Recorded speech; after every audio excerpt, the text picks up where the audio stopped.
नमस्कार दोस्तों, आप सभी का स्वागत है। आज मैं कोकोपीट के बारे में बात करूंगी। कोकोपीट के पौधों में क्या क्या फ़ायदे हैं और क्या क्या हमें सावधानी बरतनी चाहिए जब हम इसको यूज़ करते हैं और कहाँ से हमें सस्ती मिलेगी, इन सभी के बारे में बात करेंगे। कोकोपीट नारियल के छिलके से बनती है। ये बहुत ही हल्की होती है और पौधों के लिए बहुत ही यूज़फुल है।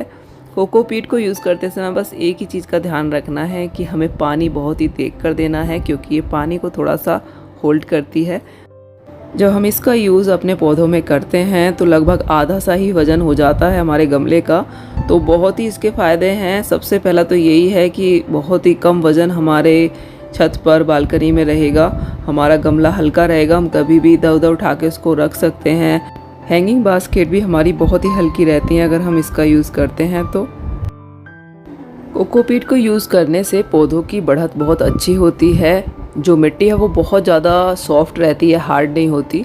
अगर आप रेत नहीं भी मिलाते हैं, कोकोपीट मिलाते हैं तो काम हो जाएगा। आप कोकोपीट भी यूज़ कर सकते हैं या फिर रेत यूज़ करिए ड्रेनेज अच्छा रखने के लिए।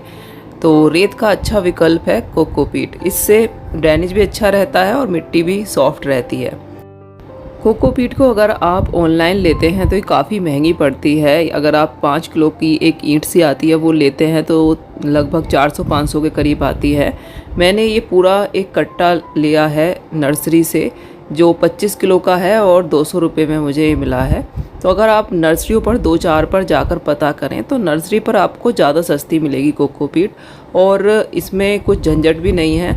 अगर हम वो ईंट मंगाते हैं तो उसको हमें बार बार पानी में भिगो के उसको तोड़ना पड़ता है, बनाना पड़ता है।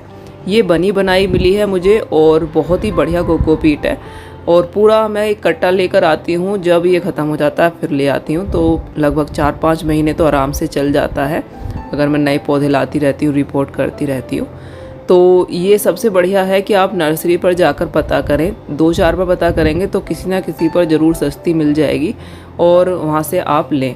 अगर आपको नहीं मिलती है नर्सरी पर तो फिर आप ऑनलाइन ले सकते हैं। सबसे जो बढ़िया इसमें चीज़ है, इसमें कभी भी फंगस नहीं लगती है। तो जो हम बीज वगैरह लगाते हैं वो हम कोकोपीट में लगाते हैं तो हमें रिज़ल्ट बहुत अच्छा मिलता है।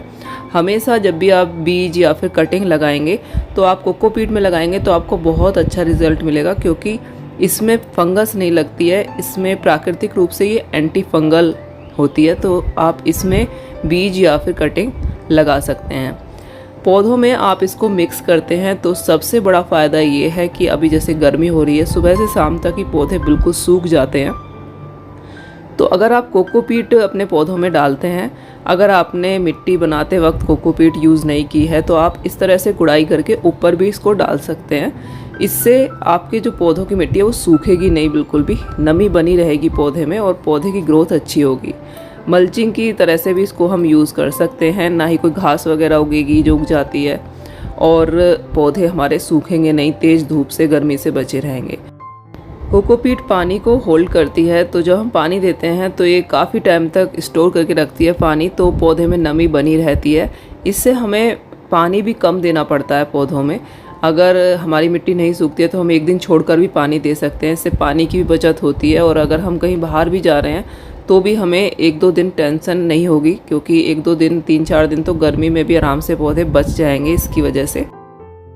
हैंगिंग बास्केट में इसका बहुत ही बढ़िया यूज़ है। जब हैंगिंग बास्केट हम बनाते हैं तो ज़रूरी है कि वो हल्की हों बिल्कुल। तो आप उसमें कोकोपीट का ज़्यादा यूज़ करिए, और वो छोटी भी होती हैं तो बहुत जल्दी सूख भी जाती हैं, गर्मियों में तो खासकर। तो अगर हम कोकोपीट का उनमें यूज़ करते हैं तो एक तो उनमें नमी बनी रहती है, तो ग्रोथ अच्छी होती है, और सबसे बढ़िया बात है वो हल्की रहती हैं। कभी भी हम उनको उतार सकते हैं, चेक कर सकते हैं, वरना बास्केट भारी हो जाए तो बहुत दिक्कत होती है उनको उतारना, टांगना, ये सब करने में। तो पौधों की ग्रोथ भी अच्छी होगी और आपका जो वज़न है वो भी बहुत हल्का हो जाएगा गमलों का, बास्केट का। तो बास्केट के लिए भी बहुत ही बढ़िया है। बास्केट में आप एक हिस्सा ये लीजिए, एक हिस्सा खाद मिलाइए और एक हिस्सा मिट्टी मिलाइए, या फिर आधा भी मिलाएंगे मिट्टी तो भी चलेगा। और जब भी कभी पौधे को रिपोर्ट करते हैं या फिर नया पौधा लाते हैं तो उसमें भी इसको यूज़ ज़रूर करिए। आप मिट्टी लीजिए एक हिस्सा कोकोपीट ले लीजिए और उतना ही खाद ले लीजिए और मिक्स करके लगा दीजिए अपने प्लांट्स। आप मिट्टी की मात्रा थोड़ी और कम भी ले सकते हैं अगर आप हल्के अपने गमले बनाना चाहते हैं तो भी प्लांट अच्छे से चलते हैं। लेकिन थोड़ी मिट्टी और कंपोस्ट मिक्स करना ज़रूरी है। कोकोपीट में कोई पोषक तत्व नहीं होते हैं, बस हाँ ये वाटर को अपने अंदर सोख के रखती है। और सबसे बढ़िया बात है कि इसमें किसी तरह की फंगस वगैरह की प्रॉब्लम नहीं होती, कीड़े वगैरह इसमें नहीं होते हैं, चाहे कितने टाइम तक ही रखी रहे। तो इसको यूज़ करना बहुत ही बढ़िया है, आप ज़रूर इसको इस्तेमाल करिए। अगर आप इसका इस्तेमाल अपने पौधों में करते हैं तो बस आपको यही ध्यान रखना है कि पानी तभी देना है, मिट्टी को थोड़ा देखिए चेक करके, अगर सूखी हो तो ही पानी दीजिए, क्योंकि ये पानी बहुत ही ज़्यादा सोखती है। तो कभी कभी ऐसा होता है कि 2-3 दिन में हमें पानी देने की ज़रूरत नहीं पड़ती अगर धूप नहीं निकल रही है। तो अगर धूप निकल रही है तो हो सकता है डेली देना पड़े पानी। तो बस आप पानी का थोड़ा ध्यान रखेंगे तो प्लांट बहुत अच्छे चलते रहेंगे। मैं तो हमेशा ही कोकोपीट यूज़ करती हूँ और बढ़िया प्लांट चलते हैं, पानी की भी बचत होती है। तो दोस्तों आज का वीडियो अगर आपको अच्छा लगा हो तो लाइक ज़रूर करिए और चैनल को सब्सक्राइब भी ज़रूर कीजिए। मिलते हो नेक्स्ट वीडियो में। Thank you very much. Bye. जय सिया राम।